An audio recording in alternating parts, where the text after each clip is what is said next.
Good evening everyone. सच कहते हैं कि स्पॉटलाइट आपको ब्लाइंड कर देती है क्योंकि यहाँ से कुछ दिखाई नहीं देता। और आज का टॉपिक जब मुझे बुलाया गया टेडेक्स पे तो मुझे बताया गया कि टॉपिक है रिफ्लेक्शन। और जब मैं रिफ्लेक्शन के बारे में सोचने लगी तो मैंने सोचा कि हम जब आईने में देखते हैं तो हमें लगता है कि हम खुद को देख रहे हैं, बट सच तो ये है, द रियलिटी इज दैट हम अपनी रिफ्लेक्शन को देखते हैं। तो आज जब मुझे टेडेक्स पे बुलाया गया तो पहले मेरा जो सबसे पहला थॉट आया, मैं अपने एक फ्रेंड से बात कर रही थी, मैंने कहा बहुत जल्दी बुला लिया यार टेड वालों ने। तो वो हंसने लगा कि क्यों? मैंने कहा अभी तो लाइफ शुरू हुई है, अभी तो बहुत कुछ करना है, तो अभी क्या कहानी बताऊं, अभी क्या स्टोरी बताऊं, अभी तो बस शुरुआत है। तो उसने बोला कि देख शुरुआत की भी शुरुआत होती है। तो मैंने कहा बिल्कुल सच है। तो बिगिनिंग हैज अ बिगिनिंग, तो आज उसकी कहानी आपको बताने वाली। हम अपने आप को आज में देखते हैं। आज आपके पास इंस्टाग्राम फॉलोअर्स हैं, ब्लू टिक है, तो आप सोचते हैं कि आपने लाइफ में कुछ हासिल कर लिया। तो आपको लगता है जो आईने में रिफ्लेक्शन आप देख रहे हैं वो ही है जो आप बनना चाहते थे। बस सच में है जो आज आप हो वो आपके कल में है, कल जो बीत चुका है। तो मेरी कहानी शुरू होती है, मेरा जन्म हुआ है पंजाब की एक पंजाबी फैमिली में, चंडीगढ़ में। और जब मैं पैदा हुई तो कोई कॉन्ग्रेचुलेशंस नहीं हुआ, कोई बहुत सारे मैसेजेस नहीं आए और सबने ये नहीं कहा मुबारक हो बिकॉज घर में दूसरी बेटी हुई। मुझे याद है कि अक्सर सुनने को मिलता है कि रिश्तेदारों ने कहा अरे दूसरी भी बेटी हो गई। अब तो मेरे पिताजी को बोला कि अब तो दुगनी जिम्मेवारी हो गई। मुझे बचपन से हमेशा से एक टैग मिला कि ये तो दूसरी बेटी है। आज मेरा भाई मेरे साथ आया हुआ है और जब ये महाजन दुनिया में आए तो लोगों ने कहा बस शुक्र है बेटा हो गया, अब फैमिली कंप्लीट हो गई। तो मैं सोचती थी कि जब मैं पैदा हुई तो ये फैमिली इनकम्प्लीट थी क्या? मैं पैदा हुई तो किसी ने कॉन्ग्रेचुलेशंस नहीं कहा। अब हमारे भाई साहब आए हैं तो सब कॉन्ग्रेचुलेशंस कह रहे हैं। तो ये सारी चीजें मैं सोचती रही तो दुनिया ने लेसन सिखा दी। एक दिन छोटे बचपन में, अब भाई बहन तो लड़ते हैं, तो मैं भी अपने भाई से लड़ रही थी। तो हम लड़ रहे थे कि इस घर पे किसका हुक्म चलेगा, मेरा चलेगा या मेरे भाई का चलेगा। अब आर्ग्यूमेंट सुनिए, मैं आर्ग्यूमेंट बहुत अच्छा देती हूँ।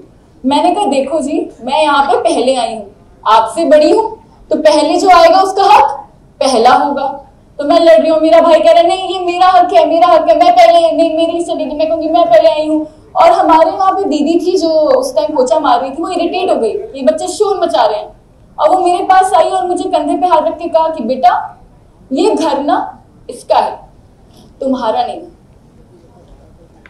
तब शायद उस टाइम समझ नहीं आया, सोचा, मुझे थोड़ा बुरा लगा कि आर्ग्यूमेंट में हार गई, बट ज्यादा सोचा नहीं।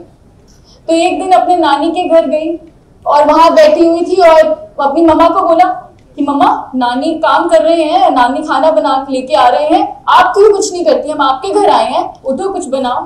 तो मेरी नानी ने ये सुनकर बोला बेटा ये इसका घर नहीं है, ये घर तो इसका तो चंडीगढ़ में ही है जो तुम्हारा घर है। फिर मैं बैठे, मैंने सोचा कि मेरी माँ यूपी से है और उनकी सास है पंजाब की, तो वहाँ की कल्चर डिफरेंस आ जाता है, ठीक है। तो मेरी मदर हर बार बोलती थी हमारे यहाँ तो ऐसा होता था, यहाँ पे तो ऐसा होता है, हमारे वहाँ ये ट्रेडिशंस, हमारे वहाँ वो ट्रेडिशंस। तो उस दिन मुझे एहसास हुआ जब मैंने अपनी माँ का चेहरा देखा कि औरत का तो कोई घर ही नहीं होता। मुझे बचपन में रोल्स बताए गए, आदमी ये करते हैं, औरतें ये करती हैं, बेटियां तो आई हैं, बेटियां तो रौनक होती हैं, फिर ये क्या करती हैं, इस घर में रोशन करती हैं, फिर ये चली जाती हैं, ये ट्रांसपोर्ट होकर दूसरे घर को रोशन करती हैं। कॉन्सेप्ट तो यही है। तो मैं सोच रही हूँ कि अब इस घर में मैंने रोशन तो करा या नहीं करा, अब दूसरे घर जाने की टेंशन ज्यादा सताने लगी। मुझे रोल्स डिफाइन कर दिए गए, बिजनेस कौन करता है, आदमी, बेटा, घर की नस्ल कौन चलाता है, बेटा, और औरतें कुछ क्यों नहीं कर पाती हैं, क्योंकि ये तो आदमियों की दुनिया है, तो जो आदमियों ने रूल सेट करे वो ही होगा। ऐसे करते करते मैं बड़ी हो गई।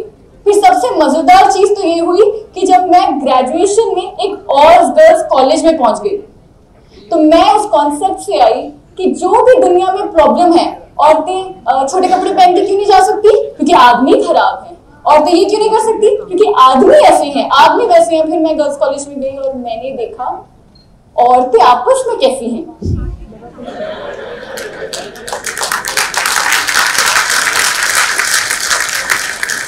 मेरी दादी कहते थे कि औरत औरत की सबसे बड़ी दुश्मन होती है, और मुझे तब ये समझ नहीं आता था। शायद सारी जिंदगी सास बहू के ड्रामे देखने के बाद भी समझ नहीं आया, मैं शायद गर्ल्स कॉलेज ने समझा दिया। मैंने सोचा कि इनको आदमियों में भाई भाई बहुत होता है, तू मेरा भाई मैं तेरा भाई, भाई भाईजान, बट हमारे यहाँ बहन चारा नहीं होता। कोई नहीं बोलता तू मेरी बहन आजा मुझे गले, ऐसा कुछ नहीं होता। तो मैं जब गर्ल्स कॉलेज में गई तो मैंने सबसे पहले जो चीज आइडेंटिफाई वो कही कि यार बहनचारे की कमी है। किसी ने मुझे गले लग के नहीं कहा तू तो मेरी बहन है, किसने कहा तू इतनी पतली क्यों है, तू गोरी क्यों है, मैं क्यों नहीं हूँ। तो मैंने एक चीज सोसाइटी से देखी कि हमारी औरतों की गलती नहीं है। जब आप एक एड देखेंगे, मैं नाम नहीं लूंगी किसी का, अब एक लड़की, एक एडवर्टाइजमेंट है, अभी एडवर्टाइजमेंट की बात हो रही थी पिछले उसमें, बेचने को सब बेच देते हैं, अभी देखिए बेचते कैसे हैं। अब आपको एक क्रीम बेच रहे हैं और लड़की को एक क्रीम बेच रहे हैं कि बेटा आप ये क्रीम लगाओ और आप फिर फेयर हो जाओगे, गोरे हो जाओगे। ये तो एक सोसाइटी का कॉन्सेप्ट है जिससे हमें लड़ना है, बट मैं अब दूसरे कॉन्सेप्ट की बात कर रही हूँ। The moment she puts on this cream, ठीक है, वो क्रीम लगाती है और वो फिर 4 शेड्स गोरी हो गई है और वो कॉलेज में जा रही है और लड़कियां दिख रही है, ओह माय गॉड ये कैसे ऐसे हो गई, इसका क्या राज है, ओह माय गॉड स्प्लैश, ज्यादा ड्रामा हो गया। बट आप देखिए सेम क्रीम ये आदमियों के लिए कैसे बेचते हैं कि आप क्रीम लगाओ और लड़कियां आपके पीछे भागी चली जाएंगी। ओह माय गॉड, मतलब हमें बेच रहे हैं कि आप लगाओ तो लड़कियां जल जाएंगी, और इन्हें बेच रहे हैं कि आप लगाओ तो सारे लड़के आपके पीछे भागेंगे। तो मैंने सोचा तो सोसाइटी का प्रॉब्लम यही है। आप सास बहू के ड्रामे देखते हैं, वहां पे हो क्या रहा है। आजकल तो मैं टीवी ऑन करती हूँ, मुझे समझ नहीं आता चल क्या रहा है। सास बहू से लड़ रही है, बहू सास से लड़ रही है, आजकल तो 2-2 लड़के एक लड़के के लिए लड़ रही है, मतलब मुझे समझ नहीं आया। तो अब मैं गर्ल्स कॉलेज में गई तो मैंने वहां पे एक चीज आइडेंटिफाई करी। मैंने कहा ये जो मेरे अंदर सोच आई है, ये जो बहनचारे की जो मैं बात कर रही हूँ, ये अकेली मेरी सोच तो नहीं हो सकती। जरूर ऐसी बहुत सी लड़कियां होंगी इस कॉलेज में जो ये सब सोचती होंगी। तो मैं तो थी, देखो 18 साल की लड़की जब फर्स्ट टाइम कॉलेज में जाती है, कुछ पता नहीं होता, किसी को जानती नहीं थी, ज्यादा सोशल थी नहीं। आज आपके सामने खड़ी हूँ, आराम से बिंदास होकर बात कर रही हूँ, ऐसी मैं थी नहीं। तो मैंने एक काम किया, मैंने एक मैसेज लिखा, और जैसे पॉलिटिकल साइंस और सोशियोलॉजी के ग्रुप्स होते हैं ना जिसमें हम नोट्स एक्सचेंज करते हैं, यार मैम आई है नहीं है, चलो चलो निकल जाते हैं ब्रेक के लिए, उन ग्रुप से मैंने वो मैसेज सेंड किया और मैंने कहा कि मैं एक ऐसा ग्रुप बनाने का सोच रही हूँ कि जहाँ पे हम आकर साथ मिलकर बहनचारे की बात करें। वहां पे हम ये कहें कि यार हम एक दूसरे के साथ हैं और अपने सॉल्यूशंस की प्रॉब्लम खुद निकालें। एक पर्टिकुलर इंसिडेंट हुआ था जिसने मुझे ये प्रॉम्प्ट किया, उसकी स्टोरी मैं बाद में शायद सुनाऊं तो बेटर रहेगा। तो ये ग्रुप का मैसेजेस लड़कियों ने देखा, लड़कियों ने कहा यार ये कुछ अलग ही लेके आ रही है, ये कुछ अलग बात कर रही है, जबकि मैं कोई अलग बात नहीं कर रही हूँ, कोई नया कॉन्सेप्ट नहीं है। तो उन्होंने एक ग्रुप ज्वाइन करा, हमने एक व्हाट्सएप ग्रुप बनाया और उस व्हाट्सएप ग्रुप में हमने बात करनी शुरू करी कि हम अपने प्रॉब्लम्स की सोल्यूशन खुद निकालेंगे, हम एक बहनचारे को प्रमोट करेंगे। और फिर एक 125 गर्ल्स का फर्स्ट अपने ईयर में 125 गर्ल्स को मिलकर एक ऐसी ऑर्गेनाइजेशन बनाते हैं जिसका नाम हम सरवानी रखते हैं। और सरवानी का मतलब है दुर्गा माँ के 108 नामों में से एक है। जब भगवान जी से कुछ नहीं होता, सब कहते दुर्गा माँ बचा लो, तो हमारा कॉन्सेप्ट ये था, ये वॉरियर गॉडेस है, ये अपने प्रॉब्लम्स खुद लड़ती है। और उसका एक पर्टिकुलर इंसिडेंट है जो मैं मिस कर रही थी अपने स्पीच में, जो आपको बताना चाहूंगी। तो मैं देखो नई आई कॉलेज में, तो हमारे कॉलेज में होता है कि क्योंकि चंडीगढ़ में बहुत सारे लोग हिमाचल से आते हैं, पंजाब से आते हैं, दूर दूर गांव से हॉस्टल्स में रहती हैं लड़कियां। हॉस्टल में ज़्यादा जगह नहीं है तो पीजी में रहती हैं, वहाँ पे एडमिशन लेती हैं और फिर अपने आप खाना बना के खुद कॉलेज आती हैं। तो ऐसा हुआ कि हमें किसी ऑर्फनेज में विजिट करना था और उस टीम का मैं पार्ट थी और वहाँ पे लड़के भी आए हुए थे। और हमारा एमसी बहुत पॉपुलर स्पॉट है जो चंडीगढ़ में जानते हैं, गेड़ी रूट। किसी को गेड़ी रूट का कॉन्सेप्ट पता है? जब लड़की अपनी बुलेट और बाइक लेके कॉलेज के आगे चलते हैं तो वो एग्जैक्टली हमारा हॉटस्पॉट है कॉलेजेस का। तो जब मैं एक ऑर्फनेज में गई तो वहाँ पे दूसरे कॉलेजेस के लड़के आए हुए थे और हमारे कॉलेजेस मेरे क्लासमेट्स जिनको मैं बहुत आइडलाइज करती थी, मैं आइडलाइज करती थी उन लड़कियों को कि देखो मैं तो कभी घर से एक दिन के लिए बाहर नहीं गई, और ये लड़कियां इतनी छोटी सी उम्र में अपना बैग पकड़े यहाँ एक नए शहर आ गई हैं, अपने कपड़ों का, अपने घर का, अपनी पढ़ाई का ध्यान दे रही है। तो मेरे लिए तो वो सुपर वुमन थी। मेरे को लगा था यार ये लाइफ में इतना कॉन्फिडेंस चाहिए। तो वो उन लड़कों को बता रही है कि देखो हमारे साथ लड़के हमें फॉलो करते हैं, जब हम पीजी तक जाते हैं तो लड़के तंग करते हैं, कोई नंबर मांग लेता है तो कोई स्नैपचैट आईडी मांग लेता है कि नाम ना बताओ स्नैपचैट आईडी दे दो। तो बहुत सारे ऐसे इंसिडेंट हुए। तो वो लड़कों ने सुना और लड़के इतने हैरान रह गए और उन्होंने कहा कि तुम्हारे साथ ऐसा होता है? ओ माय गॉड, हमें नहीं पता था कि इतना बुरा होता है। नेक्स्ट टाइम कोई लड़का तुम्हारे पीछे जाए या तुम्हें पीछा करे तो हमें कॉल कर लेना। अब मेरे को अब आपको लग रहा है कि मैं ज्यादा बात करती हूँ क्योंकि मैं स्टेज पे खड़े बोली जा रही हूँ, उस टाइम मैं ज्यादा बात नहीं करती थी। तो मैं चुपचाप सुन रही थी इस कॉन्वर्सेशन। और फिर मेरे मम्मा आ गए मुझे लेने और मैं गाड़ी में बैठ गई। तो मैंने अपनी मम्मा को बताया, मैंने कहा मम्मा ऐसे लड़कियां बात कर रही थी कि वो पीजी जाती हैं, अपने हॉस्टल जाती हैं तो लड़के फॉलो करते हैं, और वहाँ के लड़के बोल रहे थे कि अगर कोई प्रॉब्लम आई ना तो हमें फोन कर लेना। तो मम्मी कहती छोड़, तो इतना क्यों सोचती है? मैं 2 दिन सोचती रही कि एक लड़का जब मेरे पीछे पड़ेगा तो मैं दूसरे लड़के को फोन करके कहूंगी आजा मुझे बचा ले। और ये चीज मुझे कहीं ना कहीं उस लड़की को एक्सेप्ट नहीं कर पाई। मुझे कहा ये सोल्यूशन नहीं है जिंदगी का। तो मैंने तब ये प्लेटफॉर्म का सोचा। मैगी बनाते हुए आइडिया आया मुझे रात के 2 बजे क्योंकि मुझे नींद नहीं आ रही थी और मैं बार बार सोच रही थी क्या करूं, सोल्यूशन था नहीं। बट ये सोचा कि किसी और के पास जरूर होगा अगर मेरे पास नहीं है। तो एक ग्रुप बनाया और उस ग्रुप को धीरे धीरे करके लोगों ने कहना शुरू कर दिया यार ये एक्टिविटीज तो हो रही हैं, अब इसे रजिस्टर करा लो, सर्टिफिकेट चाहिए हमें। तो वो धीरे धीरे करके एक व्हाट्सएप ग्रुप, एक ऑर्गेनाइजेशन बन गया। आज मैं आपको बहुत प्राउडली बता सकती हूँ कि इस ऑर्गेनाइजेशन ने 120 बच्चों को पढ़ाती है। आज जब हम ऑडिटोरियम में बैठे हैं तो वहां पे बच्चे पढ़ रहे हैं।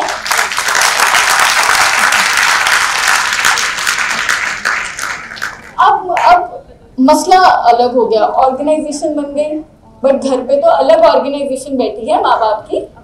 उन्होंने कहा बेटा ये बहुत अच्छा काम है, समाज सेविका बन रहे हो, बहुत बढ़िया, बहुत अच्छा, बट बेटा करना क्या है, करियर में क्या करना है? मैंने कहा मम्मा करियर का तो मैं कर लूंगी बट ये मुझे करना है। कहते बेटा ये बहुत अच्छा है, ये तुम तब करना जब तुम्हारे पास पैसे होंगे। मुझे घर में बिठा के मेरी मम्मी सिस्टर बिठा के समझाते थे बेटा ये काम तब करते हैं जब आपके पास पैसे होते हैं, एनजीओ आप जब चलाते हैं जब आपके पास पैसे होते हैं। मेरे पापा तो गुस्से में बहुत ज्यादा थे। वो कहते ये पूरा दिन भागती रहती है, ये टी शर्ट पहन के एक ऑर्गेनाइजेशन की इधर से भागती है उधर से भागती है, इसको घर बैठने का टाइम नहीं है, ये लड़की अपनी लाइफ बर्बाद कर रही है। ठीक है। और मेरे पिताजी ने मुझे एक दिन बुला के कहा कि बेटा अगर ये समाज सेविका बनना है, करना है काम। मैंने कहा पापा करना है, जाओ आईएएस ऑफिसर। अगर तुम्हें समाज की सेवा करनी है तो अगर आप समाज की सेवा करना चाहते हैं तो क्या बनेंगे? IAS officer.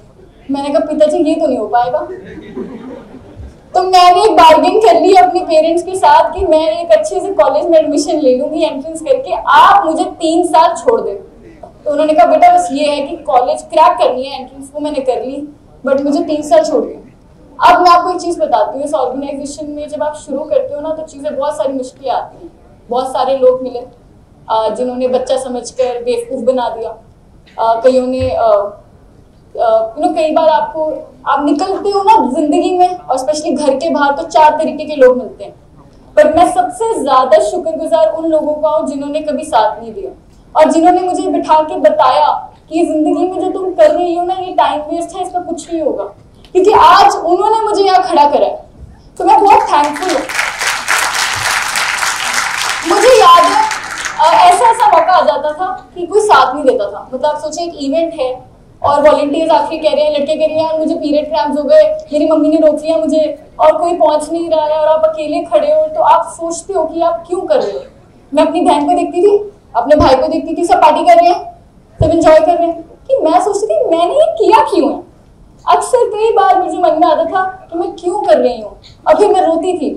और सिर्फ एक डिफरेंस था कि मैं रोती थी, सोचती थी कि कहाँ फंस गई हूँ, पर मैं कभी रुकी नहीं। मतलब आप ये समझे कि रोती रही, कोई नहीं आया, कोई ऑर्गेनाइजेशन, कोई मीडिया आउटलेट नहीं आया थपथपाने की बेटा तुम कुछ काम कर रहे हो, बिकॉज जरूरत ही नहीं थी। मुझे बहुत लोग पूछते हैं मोटिवेशन क्या है। यार तुम्हें जब नेटफ्लिक्स की पूरी बिंज वॉच करनी पड़ती है रात को सीरीज, तो कोई मोटिवेशन होती है कि नींद खराब करो? जब संडे को जब तुम उठते हो क्रिकेट खेलने जाती हो तो कोई मोटिवेशन लेक्चर सुन के जाती हो क्या? नहीं। जब आपके मन से कोई चीज निकलती है तो उसके लिए आपको मोटिवेशन तो क्या, किसी के बोलने की या पुचकारने की भी जरूरत नहीं पड़ती। जब मुझे कहा गया करियर और सरवानी में चुनने के लिए, तो मैंने करियर को, सरवानी को ही करियर बना लिया। मैंने इस ऑर्गेनाइजेशन में एक एंटरप्राइज खड़ी करी। मैं एक बिजनेस रन कर रही हूँ, वुमेन मेड क्राफ्ट। तो मुझे लोगों ने कहा कि बेटा भला करते हो ना तो पैसे नहीं कमा सकते। मैंने कहा देखो हूँ तो पंजाबी, बनिया तो हूँ नहीं, बट करूंगी जरूर। अब चैलेंज मिल गया था, एक ऑर्गेनाइजेशन खड़े करते हैं। मुझे सबने बोला कि जब भूखे पेट पे ना जितना मर्जी मोटिवेशन दे दो, मोटिवेट नहीं होता इंसान। तो मैं जिन औरतों से कहती थी कि तुम्हारा हस्बैंड तुम्हें मारता है, निकलो यहाँ से, क्यों नहीं कुछ करती, तो वो बोलती थी कि मेरे पास पैसे नहीं है, मेरे बच्चे कौन पालेगा। किसी डोमेस्टिक वायलेंस वाले को बोलती थी कि तुम क्यों बैठी हो इसके साथ, निकल क्यों नहीं जाती, तो वो कहती थी मेरे पास कोई जाने का तरीका नहीं है। तो तब ये सोच आई कि जब तक मैं अपनी कही हुई बात को खुद पे लागू नहीं कर लेती, तब तक मेरी मोटिवेशन स्पीच का या मेरे नारे उठाने का कोई फायदा नहीं है। तो फिर क्या किया, आज मैंने एक क्लोथिंग मैन्युफैक्चरिंग बिजनेस स्टार्ट किया है, जिसमें हम सिर्फ लेडीज को एम्प्लॉय करते हैं। और उसकी शुरुआत हुई जब मैं कॉलेज में थी, तो मैं कुछ लेडीज से मिली जो घर पे पेंटिंग वगैरह करते थे। मैंने उसी का बिजनेस बना दिया, जिसका वुमेन मेड क्राफ्ट था। आप ये इयररिंग्स देख रहे हो जो मैंने पहने हैं, ये भी किसी लड़की ने पेपर से बना के मुझे दिए हैं। तो मैंने सोचा तो बहुत अच्छा कॉन्सेप्ट है, इसमें पैसे नहीं लगते, कम लगते हैं, दूसरे घर बैठे औरतें कर सकती हैं। तो मैंने एक ऐसा बिजनेस आइडिया बनाया कि आप घर पे चीजें बनाएं और मैं उसको सेल करूंगी। एक वेबसाइट बना ली जिसपे हमने बेचना स्टार्ट किया, और ऊपर से सरवानी का सपोर्ट मिला। और आज इसको हम घरों से उठाकर एक पूरा मैन्युफैक्चरिंग यूनिट लगा लिया है पिछले 2-3 महीनों में। जब मैं कहती हूँ कि टेडेक्स में जल्दी आ गए, तो क्योंकि अभी बहुत कुछ करना है। आप मेरी बात सुनिए, सरवानी में भी बहुत कुछ करना है।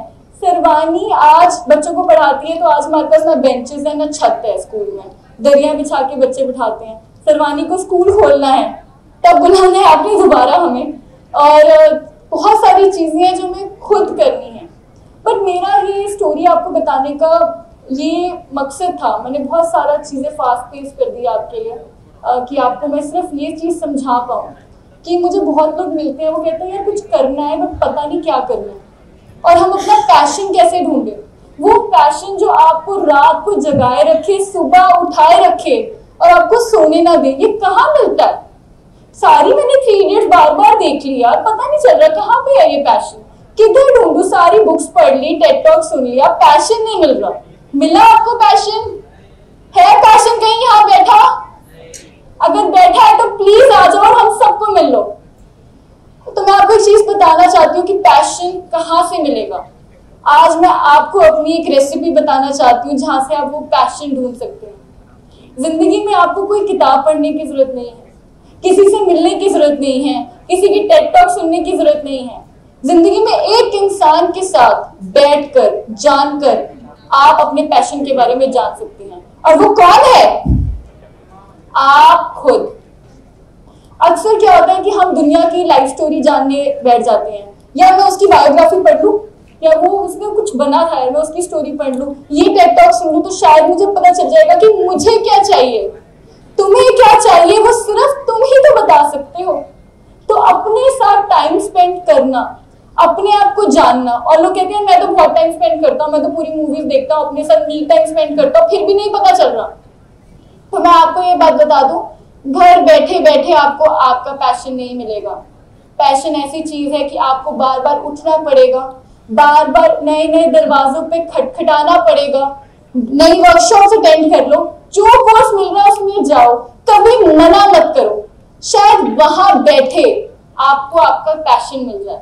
तो मैं सिर्फ आपसे ये कहना चाहूंगी, मैं लाइफ में मेरी शुरुआत है, मैं अभी कॉलेज से निकली हूँ, 3-4 महीने हुए हैं मुझे, ठीक है, और मैं आपसे सिर्फ ये कहूंगी कि जब मेरी शुरुआत है तो आपकी भी अभी तो शुरुआत हुई भी नहीं है। आपकी लाइफ में इतनी सारी अपॉर्चुनिटीज हैं, कुछ करने की, कुछ पाने की, और वो सब सिर्फ एक इंसान आपको दे सकता है, वो आप खुद हो। तो मैं आज आपको रिक्वेस्ट करूंगी कि पैशन को कहीं और मत ढूंढिए, पैशन आपके अंदर है।